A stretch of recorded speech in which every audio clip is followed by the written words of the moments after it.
नमस्कार दोस्तों, आप सभी का एक बार फिर से हार्दिक स्वागत है आपके अपने इस यूट्यूब चैनल पे। दोस्तों आज एक और बड़ी अपडेट के बारे में हम बात करेंगे। बड़ी अपडेट आ रही है एम्स नॉर्थ की तरफ से। जैसे कि आप सभी को पता होगा, एम्स नॉर्थ का रिजल्ट आज डिक्लेयर हो चुका है और उन्होंने पहले ही जो आपका डेट रोस्टर था एम्स नॉर्थ का, उसमें पहले ही इन्होंने कह दिया था कि 26 सितंबर को आपका रिजल्ट डिक्लेयर हो जाएगा। तो आज आपका रिजल्ट डिक्लेयर हो चुका है और आपने देख भी लिया होगा। सबसे पहले तो उन सभी कैंडिडेट्स को मैनी कॉन्ग्रेचुलेशंस जो इस नॉर्थ स्टेट में क्वालिफाई हो चुके हैं। जो भी क्वालिफाई हुए हैं उन सभी को मैनी कॉन्ग्रेचुलेशंस। ये आपकी प्रोविजनल मेरिट लिस्ट है, इसके बाद आपकी फाइनल मेरिट लिस्ट बनेगी। उसके बाद आपके यहाँ पे सिलेक्शन वगैरह होने स्टार्ट हो जाएंगे और आपकी डॉक्यूमेंट वेरिफिकेशन की प्रोसेस वगैरह वो स्टार्ट हो जाएगी।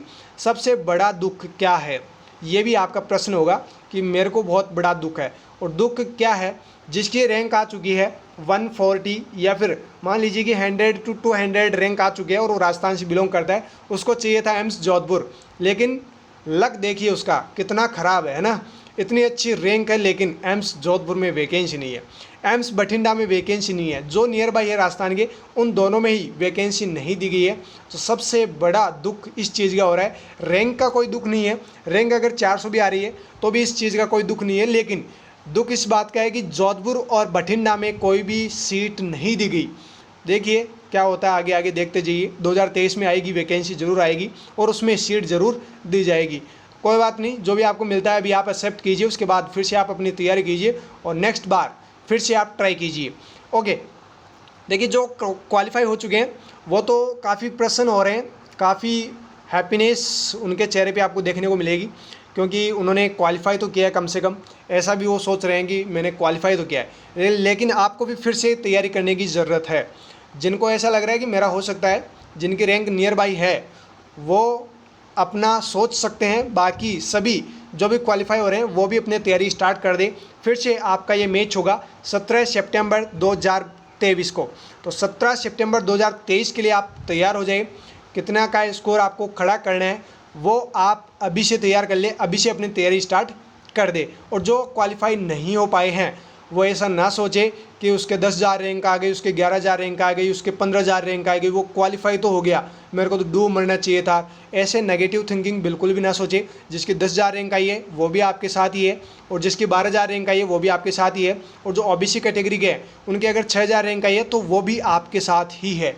तो आप ऐसा ना सोचें कि उसने इतनी क्वालिफाई हो चुका है, उसकी इतनी रैंक आ गई है, वो आप बिल्कुल भी ना सोचें। वो भी आपके साथ 17 सितंबर 2023 को फिर से आपके साथ बैठेगा।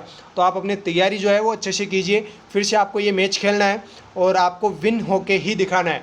तो दोस्तों अगर आप हमारे चैनल पर पहली बार आ रहे हैं तो प्लीज़ आप चैनल को सब्सक्राइब कर लीजिए और बेल आइकन बटन को भी प्रेस कर दीजिए। और अगर आपने हमारे ऐप को डाउनलोड नहीं किया है तो ऐप को डाउनलोड कर लीजिए, लिंक आपको डिस्क्रिप्शन में दे रखी है। और टेलीग्राम ग्रुप को भी ज्वाइन कर लीजिए, वहाँ पे हर एक अपडेट आपको मिलती रहती है और डेली टेस्ट सीरीज़ वगैरह भी होती रहती है फ्री में।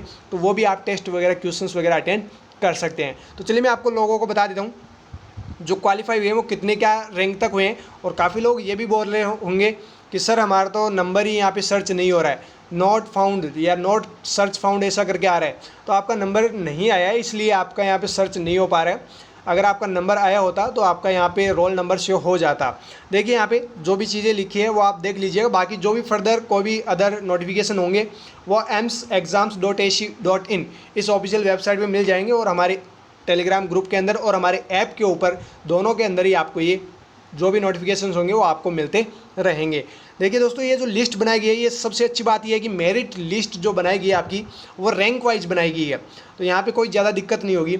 List is merit wise not roll number wise. Roll number wise ये मेरिट लिस्ट जो लिस्ट तैयार की गई है वो रोल नंबर वाइज नहीं है, मेरिट लिस्ट वाइज है।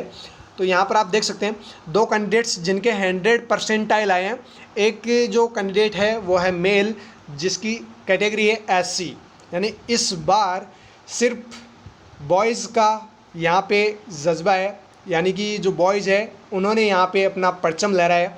पहली रैंक जिसके आई है वो है मेल कैंडिडेट जिसने 100 परसेंटाइल गेन किए हैं, इसकी ओवरऑल फर्स्ट रैंक है। उसके बाद एक फ़ीमेल है जिसकी कैटेगरी तो शो नहीं की गई, बट इसने भी 100% लाए हैं। मतलब एक लड़का और एक लड़की दोनों ने 100% गेन किए हैं। वैसे आप सभी को पता होगा कि यहाँ पे कितने क्या कैंडिडेट्स, यानी जो बॉयज़ कैंडिडेट है वो यहाँ पे क्वालिफाई हुए हैं और कितने गर्ल्स कैंडिडेट क्वालिफाई हुई है, वो भी मैं आपको बता दूंगा अभी।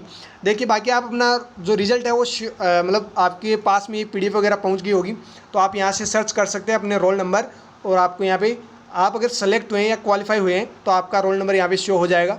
अदरवाइज़ आपका यहाँ पे रोल नंबर शो नहीं होगा, जो आप बता रहे हैं वहीं आपको देखने को मिलेगा।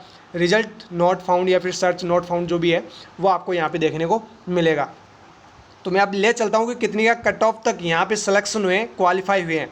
डायरेक्टली यहाँ पे देखिए टोटल 333 पेज की ये PDF फाइल है, बहुत बड़ी PDF फाइल है। यहाँ पर देख सकते हैं पूरी चीज़ इन्होंने बता रखी है। इम्पॉर्टेंट कुछ नोट्स यहाँ पे इन्होंने डाले हैं। देखिए क्या बोला इन्होंने, all candidate including those who have not qualified have been awarded percentile score based on their performance in NORCET 2022. This can be viewed on my page on portal। यानी इन्होंने ये कहा है कि जिन कैंडिडेट्स का यहाँ पे नंबर शो नहीं हो रहा है, जिन कैंडिडेट का रोल नंबर यहाँ पे शो नहीं हो रहा है, उन कैंडिडेट्स को एडवाइस दी जाती है कि आपका रिजल्ट जो है वो आपके माई पेज पोर्टल पे शो हो जाएगा। यानी कि जो आपने फॉर्म लगा रखा है, जहाँ से आपने एडमिट कार्ड डाउनलोड किया है, वहाँ से आपको आपका स्कोर कार्ड जो है वो बता दिया जाएगा। कितने के आपके जो है स्कोर आपने गेन किया, कितनी क्या रैंक आई है, वो सारी चीज़ें आपको स्कोर कार्ड जो है वो आपको दिख जाएगा आपके उस पेज के ऊपर। तो वहाँ से आप देख लेना। अभी शायद या तो डाल दिया होगा या फिर 1-2 दिन में जैसे ही होगा तो वो आपके माई पेज के ऊपर ओपन हो जाएगा। तो वहाँ से आप देख लेना जो भी यहाँ पे क्वालिफाई नहीं हो रहे हैं। NORCET was conducted in 2 shifts. Accordingly, the result has been prepared by percentile basis by the adapting normalization procedure. The NORCET rank has been allocated only the qualified candidate। जो आपकी यहाँ पे NORCET की rank बनाई गई है, 2 shift में ये पेपर हुआ था, और जो आपकी रैंक बनी है वो नॉर्मलाइजेशन से हुई है। जिनके नेगेटिव मार्किंग जितनी ज़्यादा होती है उसकी नॉर्मलाइजेशन सबसे कम होती है। ये तो 100% है। मैंने आपको इसलिए पहले भी कहा था कि आप नेगेटिव मार्किंग से बचना। जितना नेगेटिव मार्किंग से बचते आप तो उतना ही ज़्यादा आपको बेनिफिट होने वाला था। जिनकी नियर बाई रैंक है सबसे ज़्यादा दुख उनको हो रहा है, सबसे ज़्यादा दुख उनको हो रहा है, क्योंकि वो नेगेटिव अगर 2 क्वेश्चन भी उसने गलत अटैम्प्ट कर दिया या फिर 2 क्वेश्चन भी उसके कट हो गए, बहुत ज़्यादा फ़र्क पड़ा उसके। अगर उसने 1 क्वेश्चन भी और सही कर दिया होता या फिर नेगेटिव मार्किंग उसके नहीं होती तो शायद उसका सिलेक्शन हो जाता। तो नॉर्मलाइजेशन आपकी हुई है, उसके बाद ये रिजल्ट डिक्लेयर किया गया है। जो आपकी रैंक बनी है वो उसके अकॉर्डिंग बनी है। यहाँ पर देखिए परसेंटाइल जो कट ऑफ मार्क्स यहाँ पर जो क्वालिफाइड हुए हैं वो कैंडिडेट, वो देख सकते हैं कि कितने क्या कट ऑफ यहाँ पे रही है।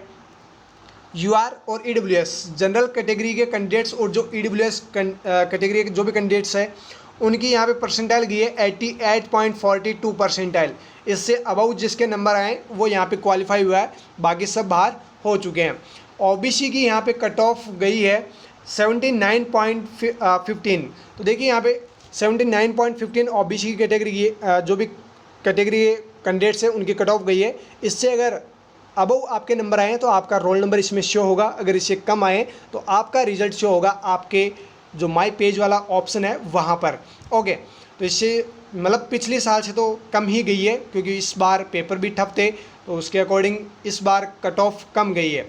देखिए SC/ST की जो SC/ST के कैटेगरी की जो भी कैंडिडेट्स हैं उनकी कट ऑफ गई है 68.58, और जो जनरल PWBD के जो भी कैटेगरी कैंडिडेट है उनकी कट ऑफ गई है 81.21। वैसे ही EWS PWBD यहाँ पे कोई कट ऑफ नहीं बताई है, क्योंकि ऐसा कोई कैंडिडेट होगा ही नहीं, इसलिए इनकी कोई कट ऑफ नहीं बताई। OBC PWBD के जो भी कैंडिडेट है उनकी कट ऑफ गई है 70.02, और जो SC PWBD के हैं उनकी कट ऑफ गई है 58.86, और जो ST PWBD के जो भी कैटेगरी कैंडिडेट हैं उनकी 62.00 यानी 62 परसेंटाइल पे कट ऑफ गई है। तो इस प्रकार से आपकी कट ऑफ गई। इससे अबव अगर आपके नंबर आए हैं तो ही आपका रोल नंबर इस फाइल के अंदर, इस PDF फाइल के अंदर आपको देखने को मिलेगा। अदरवाइज़ आपको आपके माई पेज जो भी है वहाँ पर आपको मिल जाएगा।